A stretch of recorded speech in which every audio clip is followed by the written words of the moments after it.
Сега тази вечер, 19 глава на Лука, започвайки от стих 1. И вчера, или ония ден, мисля, че беше вчера, главният кмет на Халифакс говори с нас и той се отнесе към този случай, за който аз сега щях да прочета. Исус тук в това място на писанието минава през Йерихон и точно тук в началото един сляп човек извиква към Исус: "Имай милост към мен." Исус се докосва до него и го изцелява. А сега по-нататък той стига до центъра на Йерихон и се случва нещо друго. Докато той минава, и ето един човек на име Захея, който беше главен от бирниците, много богат, той искаше да види Исус, но не можеше заради пресата, но не пресата от телевизията, натиска от хората. Той беше нисък и затова той се качи на едно дърво, за да види Исус, докато минава оттам. А Исус, като минаваше оттам, погледна нагоре към дървото и каза: "Захей, слез долу, защото днес ще дойда в твоя дом." И той слезе веднага и го прие с радост. А всички мърмореха и казваха: "Виж, той отиде да гостува на грешен човек." А Захей каза, докато беше в дома си: "Половината от имота си давам на бедните и ако някой съм му неправдал и ограбил, му връщам четвъртократно." И тогава Исус му каза: "Днес, този ден, стана спасение в този дом." Защото и този е Авраам, син на Авраам. Защото човешкият син дойде да потърси и да спаси изгубените. Синът човешки дойде да потърси и да спаси онова, което е изгубено. И днес, тази вечер, има хиляди сред нас, които сте изгубени. Не толкова от семейството си, не толкова от приятелите си, но изгубени за Бога. И Исус дойде да потърси и да спаси, да намери такива като вас. И Исус минаваше край Йерихон, в Йерихон, и спаси този човек. Той беше главен бирник. Той беше мразен, защото събираше пари за Рим. Той беше отхвърлен от обществото. Събира за страната, която ги беше завладяла в робство. И ако Исус трябваше да се съобразява с мнението на хората, нито един поглед дори не трябваше да хвърли на Захей. Но на него не му пукаше от мнението на хората. Той ни градеше репутация. И аз представям, че за много месеци никой дори не е желаял да мине край дома на Захея. Той може би е бил самотен, мразен. И той е бил избягван почти от всички в града. Но любопитството изкара най-доброто от него. Той искаше да види Исус. Може би беше чувал за Исус, беше чувал, че го наричаха с много имена. Някои го наричаха дявол, други го наричаха фанатик, а някой друг хулител, друг еретик, някой пророк, а някой, че е измамник. И много казаха, че той е всъщност синът на Бога. Захей имаше огромно любопитство да го види. Това е като когато папата дойде.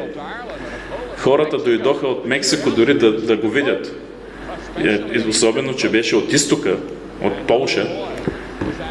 И когато в Бостън той мина, дойде камерата и микрофона до едно момче и го попитаха: "Как изглежда папата?" И той каза: "Той беше облечен в красива рокля и имаше каубойска шапка." Ние всички искаме да видим папата. Или някаква важна, известна личност като нея. Веднъж Жан Калвин каза, че любопитството е подготовка към спасението. Но Захей имаше препятствие по пътя си. Имаше голяма тълпа, която го притискаше, а той беше малък и беше немислимо да опитва да мине през нея. Беше нисък, малък човек. И за да мине през тази голяма тълпа, беше почти невъзможно, защото всеки искаше да го види. И много от вас биха искали да познаете Исус, да дойдете близо до Него и да го имате в сърцето си, да имате спасение, но вие се сблъскате с много препятствия. Нека да видим, да изброим някои от тях. На първо място, гордостта. Библията учи, че гордостта държи повече хора отделени от Бога, от всеки друг грех. Библията казва, че Бог се противи на горделивия, а дава благодат на смирените. Библията казва, че ако някой мисли, че е мъдър според този свят, нека стане глупав, за да бъде мъдър. Исус каза, докато не станете като малки деца, няма да може да дойдете близо. Може би сте мъдри, но трябва да станете глупави. Трябва да станете като децата. Ние всички сме горди. И не харесваме, не обичаме да се смиряваме. Второто нещо, което държи, това е идолопоклонството. И Библията говори, че постоянно в Писанието се повтаря, че идолопоклонството държи далеко хората от Бога. А идолопоклонството е уникално в наши дни, защото ние се покланяме на самите себе си, покланяме се на човека. Дали го разбираме или не, ние се покланяме на самите себе си, на нещата, които сме създали, направили с нашите собствени ръце. Дали това е телевизор, автомобил, материализма. Всички от тези неща са станали богове. Секса е станал богиня. Точно така, както беше в дните на Рим. Това са съвременните богове. И Библията казва, че идолопоклонството и тези, които го извършват, тяхната участ ще бъде да бъдат хвърлени в огненото езеро. Това е втората смърт. Бог мрази идолопоклонството. Третото нещо, което може да те държи далеко от Христос, това е, че сме светски. Христос каза, какво ще се ползва човек, ако спечели целия свят? Или какво ще даде в замяна на душата си, ако спечели целия свят и изгуби душата си? Много от вас продавате душата си, вечния си дух за едно малко парче от този свят. Но Христос казва, дори ако имате всичкия петрол в Близкия изток, всички диаманти, цялото богатство на целия свят, цялото да го имате, цялата музика, култура, философия, психология в света, всичко да имате, а изгубите душата си, не си заслужава. И все пак вие загубвате душата си за една малка част от този свят. Това не означава, че не трябва да имаме пари. Никъде в Библията не се казва и Бог не осъжда богатия човек, докато той не злоупотребява с това богатство. Тогава той е осъден. Но Библията казва да не бъдем приятели със света, защото приятелството със света е вражда против Бога. И приятелство... Какво означава думата свят? Това е светската система, която е доминирана от злото. Света на злото, в който живеем. Приятелството с това зло е вражда против Бога. А Бог казва, излезте от сред тях, отделете се, казва Господ, и не се допирайте до нечисто. Да бъдеш светски в Писанието, в Новия Завет, ние трябва да се отделим от злото в този свят. Сега, може би, вие сте виждали тези големи картини по телевизията за 40 яребици, които поради никакви биологични причини се хапят и умират. Без причина се самоубиват. И много от вас са напуснали средата на Бога, на църквата и отивате в света и самоубивате. Това е като едни животни в Скандинавия, които се събират и без причина скачат в океана и умират. Вие нарочно причинявате собствената си духовна смърт, вечна смърт, чрез това как отиваме със света и тръгваме с неговото зло, което ни хваща и ни изтисква и става пречка за нас. Исус каза, че трябва да се откажем от злото в този свят, от сластта, от алчността, от предразсъдъците. от материализма, който е част от този свят. Материализма. Трябва да се обърнем от тези неща, за да дойдем до Христос. Не е лесно да бъдеш християнин. Няма да ви заблуждавам тая вечер. Мисля, че днес е много по-трудно да бъдеш християнин в модерна Америка или да кажем в съвременния западен свят, от която и да е друга част в света. Вижте, да бъдем християни в тази част на света. Има страни, в които за да бъдеш християнин означава да застанеш твърдо. Защото има страдания. А тук няма никакви страдания, няма преследване. И ние много лесно може да бъдем изпарзалени. Може да се наричаме християни, без да бъдем такива. Не е новозаветни християни. Има хиляди, които може би са ходили на църква през целия си живот, кръстени, потвърдени, но не познали Христос.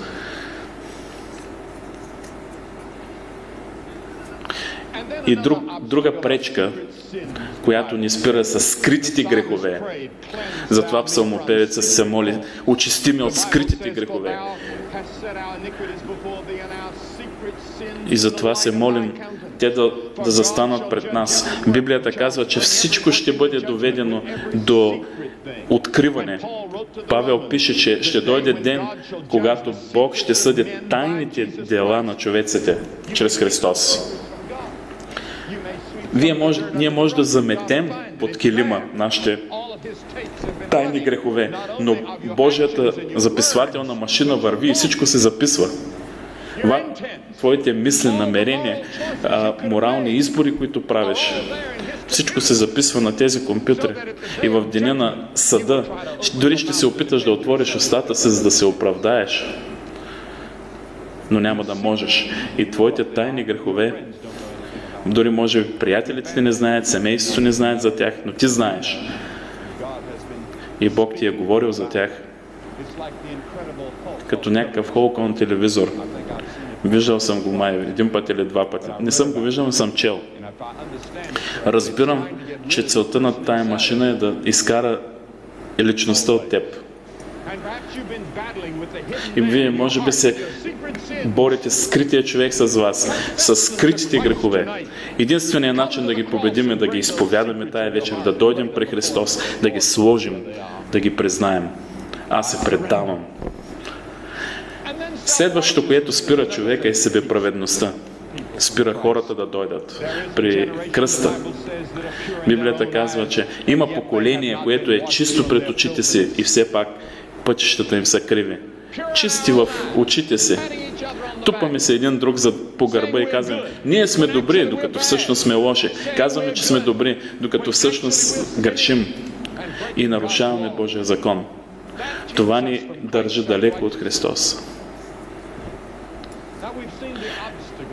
Сега видяхме трудности, които не спират. Но нека сега да погледнем на Исус и Неговия личен повик.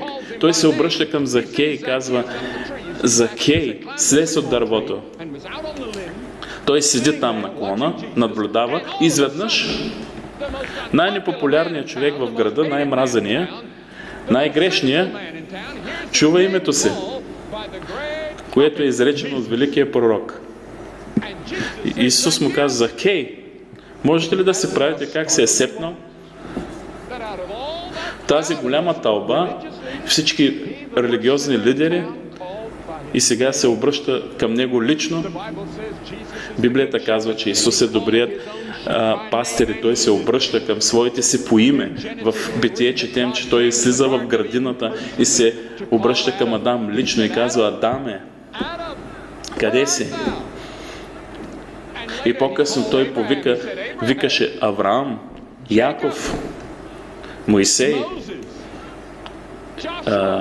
Исус, Гедеон, Давид, Соломон. Той всички ги викаше по име. Исаия, Еремия, Изакил, Даниил. Всички ги викаше по име. А когато Исус дойде, той призова своите апостоли по име. Той застана до езерото и каза: Симоне Петре, Андрей, Яков, Йоан,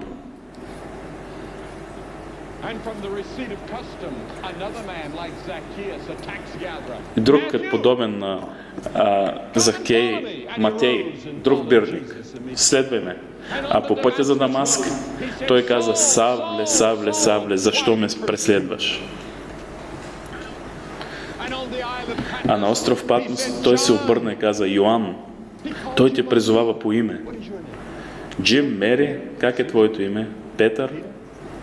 Той те призовава по име тази вечер, защото той го знае и той знае всичко за теб и той те призовава.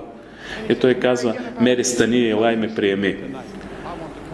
Искам да дойда в твоя дом, в твоето сърце. Джим, ти се нуждаеш от мен, ти знаеш, че се нуждаеш от мен, да ти простя, да ти помогна. Стани, ела. Той те призовава по име. Той погледна към дървото и каза: Захей. И това беше и спешен повик. Той каза: Захей, бързо слез. И той ти казва и на теб: бързай. Ако искаш да дойдеш, ела сега. Може да нямаш друг шанс. Никъде Библията не казва, че утре ще бъдем спасени. Библията казва, че днес е деня на спасение. Сега е благоприятното време. Може да няма утре за теб.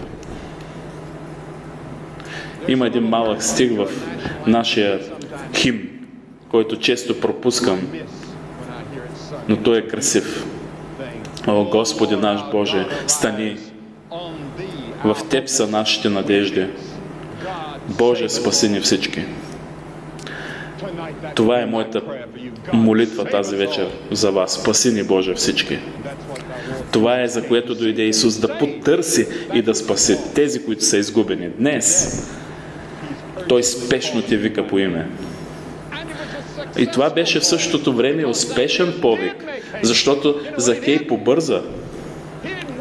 Той дори не почна да пълзи надолу, а той скочи. Дуел Муди миналия век каза, че Захей се покая, докато падне отгоре до долу. И аз мисля, че това е истина. Веднъж един богат младеж дойде при Исус. Той падна при Исус, той бягаше към Него, стигна до Него, но не можа да плати цената и беше изгубен. Въпреки че Исус го обичаше и опитваше и му говори, отдели му ценно време, този млад човек никой не дойде до Него, при Него. Но Захей, най-големият грешник, дойде. Исус дойде, отиде в неговия дом и аз си мисля, че Исус вероятно е взел Матей със себе си. И очаквам, че Матей и Захей по-късно вечерта са си говорили и Матей му е разказал за своята собствена опитност. Как той е бил също бирник, че е бил грешник и как Исус го е повикал по име и му е казал: следвай ме. И той го е последвал. И той му е казал: аз за миг не съм съжалявал за своя избор. Той промени живота ми, даде ми сигурност, благослови семейството ми, събра семейството ни. Аз бих умрял за него. Бих му предал живота си. И Захей чу това. И аз се представям, че Матей му е казал: знаеш ли, Захей, ако дойдеш при Христос, ако дойдеш при Него, трябва да направиш някои промени. Трябва да промениш живота си. Трябва открито да заявиш своята верност към Исус. Ние трябва да бъдем в света, но не от света. Ние живеем в два свята. Ние живеем в този свят, но също и сме жители на друг свят, Божието царство. И нашата първа вярност е винаги към Царството небесно. Да, аз се представям, Матей му е казал всички тези неща. И какъв е резултата? Резултата беше, че Захей прие Христос. А да приемеш Христос включва активна вяра отвъд човешката мъдрост.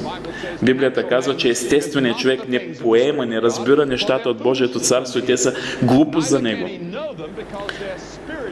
И те се разпознават духовно. С други думи, естественият човек като теб не може да дойде и да води диалог с Бога.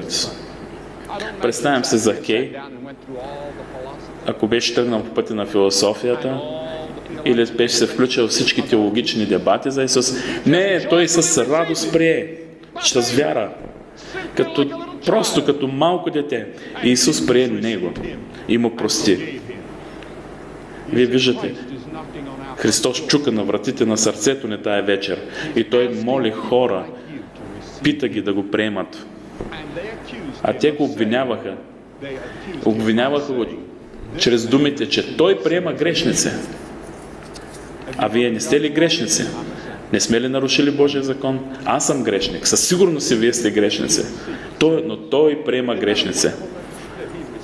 Ако Той приема грешници, ще приеме и нас. Един ден, ако ме запитат пред портата на небето, каква е паролата, аз ще кажа, аз съм тук чрез милостта и благодатта на Бога. Не вярвам и не разчитам на никакви от добрите си дела. Не съм тук, защото събирам толкова хора на големи стадиони. Не отивам в небето, защото се моля, защото имам чудесно християнско семейство, деца. Отивам в небето заради благодатта и милостта на Бога, защото аз съм грешник, аз заслужавам осъждение. Но аз идвам заради Христос, аз приемам Исус. И аз съм дошъл на кръста, Той ми е простил греховете и аз имам вечен живот. Аз знам, че съм спасен тази вечер. Знам откъде идвам, знам на къде отивам. И ако Той дойде тая вечер, аз съм готов. А вие знаете ли това? Имате ли увереност? Този човек приема грешници. И Той им дава право, ако приемат човешкия син, Той им дава право да станат Божии деца. И Закей го прие радостно. Днес има малко радост в нашия съвременен свят. Маклейн с писанието казва, че днес най-големият убиец в нашата нация е самоубийството. Най-тихият самоубиец. Най-големият тих убиец. Няма време да го проверя, но четох, че много са високи числата на самоубийците в Америка. Се казва, че в Съветския съюз са 2 пъти повече. И най-вече е разпространено сред младите хора в университетите. Убиец номер 1. И това не е смърт, не е сърдечната атака, не е нещо друго, а самоубийството е най-големият убиец. И защо тези млади хора в началото на своя живот слагат край на живота си? Защо? Заради празнотата. Празнота. Отчуждение. Страх от провал.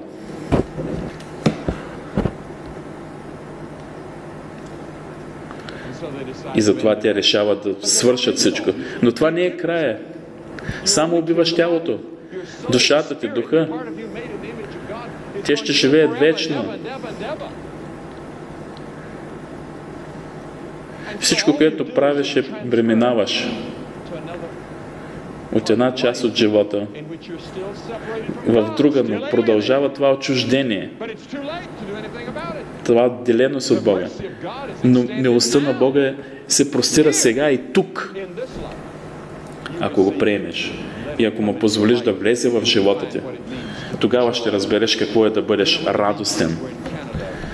Когато Bee Gees бяха в Канада, за тяхния голям хит Saturday Night Fever се казва, че продали 24 милиона. Това е най-големият рекорд до сега. Не вярвам дори, че Елви Пресли е продал толкова.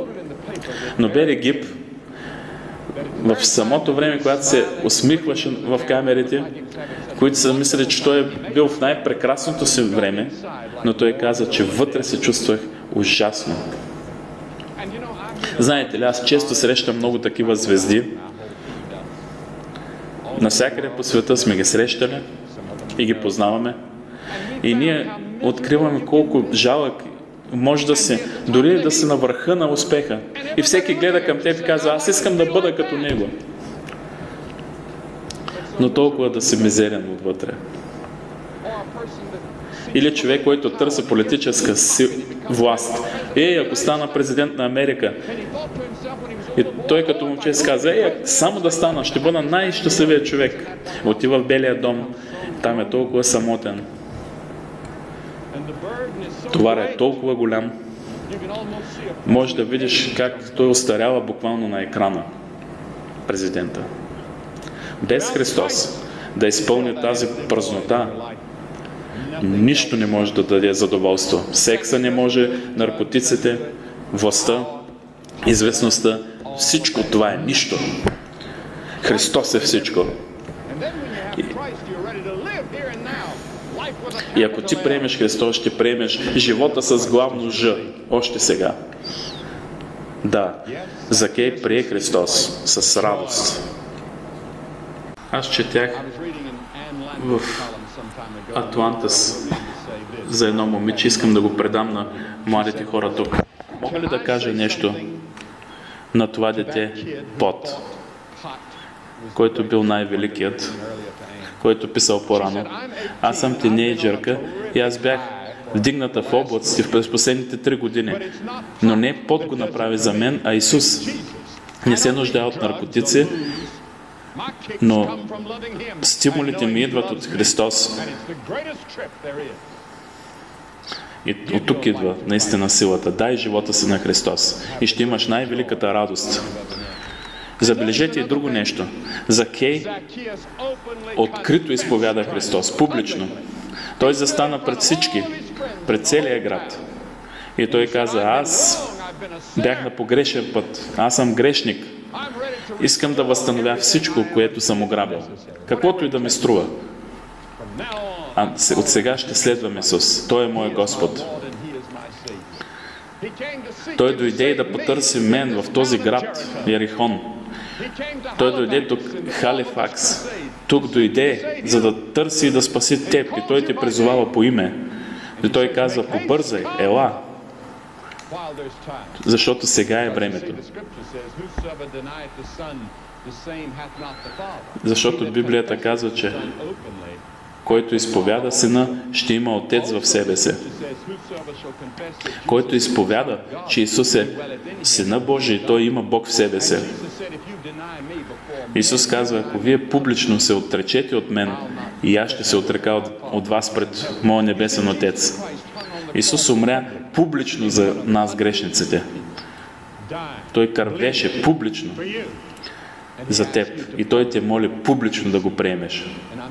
И аз ще ви помоля след малко да го направите. Има 3 неща, които трябва да направите. Чувайте. Първо трябва да се покаете за греховете си. Как да се покаете? Думата покаявам се означава да се обърнеш, да промениш ума си. Вървиш тази посока, но се обръщаш обратно. Може да не можете да се обърнете сами. Трябва да кажете, Господи, помогни ми. Което означава, че трябва да имате желание Христос да дойде в живота, вие да промени вашия живот, ако е необходимо. Второто нещо, чрез вяра вие го приемате. Може би тая дума вяра да ви спъва. Но ние трябва да предадем целия живот на Исус, да не разчитаме на никаква религия, на никакъв друг Бог, само на Него, за да ни спасе. Това е пълна вяра, посвещение на Христос. И на трето място, вие желаете да го следвате, но думата ученик означава, че вие сте хора, които се учите и които се учите с дисциплина. Вие го следвате. Вие растете в знанието на Него, чрез изследване на Библията, с молитва, чрез свидетелство, чрез участие и посещение на църква. Но казвате, Били, повечето от тези неща вече ги правя. Но знаете ли, познавате ли Христос наистина? Ако не сте сигурни, ако не сте убедени, ако не сте убедени, че грехът ви е простен, Той те призовава по име и казва, побързай. Ще ви помоля да станете и да дойдете. Станете, елате и застанете и кажете, искам да дойда чрез вяра пред кръста и желая греховете ми да бъдат простени и да получа вечен живот и да отида един ден в небето. Стани, ела, бързо и застани. Ако имате роднини, те ще почакат. Аз ще се помоля с вас и ще си поговоря с вас.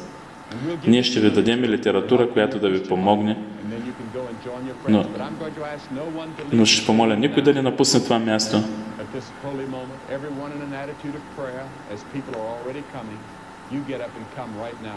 Бог ви призовава по име. Той познава сърцето ви, гледа към вас. Ако чувате Неговия призив, елате.